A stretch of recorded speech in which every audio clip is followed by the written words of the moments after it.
शास्त्रों में गृह चैत्यालय का वर्णन आता तो अवश्य है,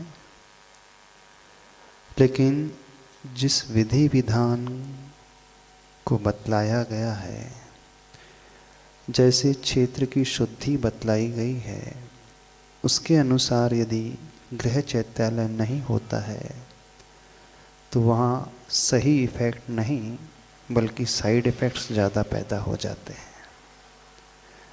अब समझें, जिस गृह चैत्यालय में यदि प्रभु की प्रतिमा विराजमान है और आपका 2 BHK 3 BHK फ्लैट है, अब जिस कमरे में प्रभु की प्रतिमा है तो कहीं ना कहीं प्रभु की पीठ आपके घर में ही पड़ेगी, दूसरे कमरे में पीठ पड़ेगी, तो प्रभु की पीठ पड़ेगी तो उससे नेगेटिव एनर्जी मिलेगी। अब इस बात को भी समझे, 3 लोक के नाथ प्रभु जहाँ विराजमान हो जाते हैं वहाँ क्षेत्र शुद्धि की बहुत अधिक आवश्यकता होती है।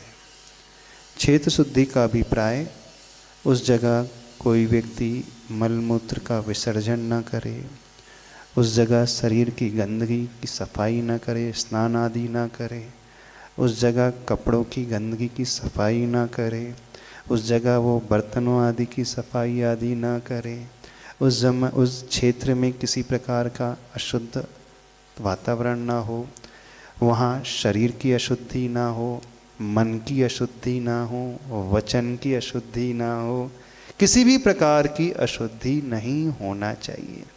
अब आपके घर में यदि गृह चैत्यालय वहीं किचन रहेगा तो वहीं पूरे षटकर्म पूरे होंगे, अधकर्म होंगे, षटकाय जीवों का वध होगा, तो वहाँ अभिनय अधिक होने लगता है, आसाधना अधिक होने लगती है।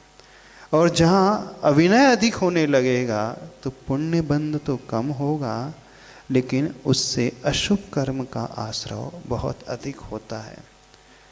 ऐसे बहुत सारे हमने भी महाराष्ट्र में घर देखे हैं जहाँ गृह चैत्यालय हैं, लेकिन उन घर की परिस्थिति ठीक नज़र नहीं आई। यदि रिसर्च किया जाए, जहाँ जहाँ गृह चैत्यालय हैं उनका ग्राफ ऊपर जाने के बजाय नीचे ही अधिक आया है, चाहे वो आर्थिक रूप से हो, चाहे वो शारीरिक रूप से हो, चाहे वो सामाजिक रूप से हो। आप उठा करके देख लो, इतिहास उठा करके देखो।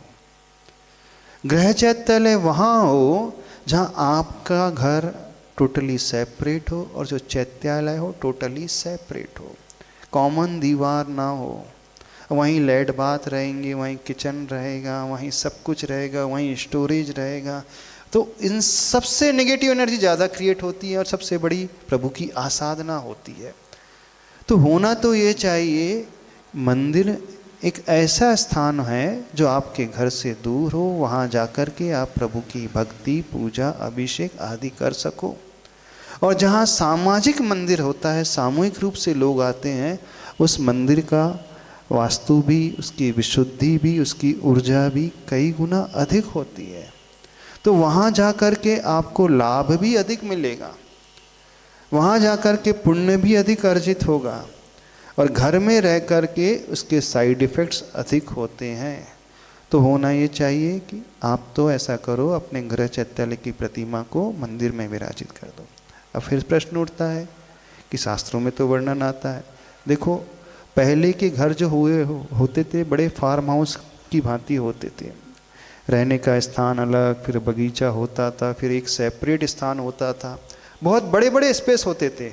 अब आप 2 BHK में तो रह रहे हो, तो अब उसी में आपको सारे घर के कार्य, संसार के कार्य और भक्ति के कार्य भी करना है, तो दोनों एक चीज़ एक साथ नहीं हो सकती हैं। तो उससे पुण्य कम और आसाधना का दोष अधिक लगता है। ये विचार होना चाहिए, चिंतन होना चाहिए। जब से गृह चैत्यालयों की संख्या बढ़ी है तो किन परिस्थिति में बढ़ी, यह भी थोड़ा अध्ययन करने की कोशिश करें। जब इस भारत देश में मुगल साम्राज्य का आक्रमण हुआ तो बड़े बड़े मंदिर जो हैं ध्वस्त होने लगे, बड़े बड़े शिखर जो हैं ध्वस्त होने लगे। तो उस समय श्रावकों के पास कोई विकल्प नहीं था, पर उन्हें, वे तो जैन धर्मावलंबी थे, श्रद्धावान थे, भक्ति पूजा करते थे। उन विकट परिस्थिति में भी उन्होंने अपने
ओम ओम। तो बात कर रहे थे उस विपरीतता के काल में जहाँ मुगल साम्राज्य का आक्रमण हो रहा था, उस समय सारे जैन श्रावकों ने अपनी संस्कृति बचा करके रखी, अपने आवश्यक बहुत अच्छे से पूर्ण किए। उस स्थिति में गृह चैत्यालय बहुत अनुकूल थे। लेकिन जब से प्रजातंत्र आ गया है, हर व्यक्ति अपने श्रद्धा के अनुसार, अपनी रुचि के अनुसार सारी धार्मिक क्रियाओं का आलम्बन लेकर के अपने धर्म के अनुष्ठान कर सकता है। तो अभी तो वर्तमान के युग में ये होना चाहिए, जो सामूहिक सामाजिक मंदिर होते हैं वहाँ जा कर के सब लोगों को मिल कर के प्रभु की अर्चना वंदना करना चाहिए। गृह चैत्यालय का जो विधान आया, जानते हो कैसा आया? आपका कंपाउंड वॉल जो है सेपरेट हो, उसकी कंपाउंड वॉल एकदम थोड़ा सा सेपरेट जैसे हो। ये यदि आपके पास स्पेस है, इतना आदि प्राचीन, इतना अच्छे व्यवस्थित तरीके से सब कुछ है, तो बात अलग होती है। ऐसे भी प्रसंग देखने में आए हैं। एक संस्मरण सुनाते हैं, जब अशोक पाटनी जी, जिनकी वंडर सीमेंट फैक्ट्री है, हम लोग गए भी थे नीमच के आगे और तलवाड़ा के पास, तो वहाँ पर उन्होंने एक भावना रखी कि महाराज जी, पूज्यवर सुदर्शन महाराज जी से भावना रखी थी, हम इस फैक्ट्री में जो है एक चैत्यालय बना लेते हैं। तो महाराज जी ने कहा था, देखो ये पूरा आपका ही कैंपस हो जाता है, यदि आपको चैत्यालय मंदिर बनाना है तो एक सेपरेट मंदिर बना दो, उसकी कंपाउंड वॉल सेपरेट हो और वो सामाजिक कर देना, ताकि सभी लोग आकर के पूजा करेंगे तो उसका प्रभाव बहुत अच्छा पड़ेगा। और यदि आप व्यक्तिगत कर दोगे तो वो आपकी प्रीमाइसेस में आ जाएगा, उससे नेगेटिविटी झेलने की संभावना अधिक रहती है, तो उससे आप बचने की कोशिश करो। तो देखो, आप लोग भी विचार करो, चिंतन करो, क्या कर सकते हो। कहीं ऐसा ना हो कि लाभ की बजाय आप हानि अधिक झेल रहे हो। फिर भी हम निषेध नहीं कर रहे हैं, लेकिन जैसा उसमें आगम में वर्णन है, उस आगम के अनुरूप यदि बना सकते हो तो बनाना।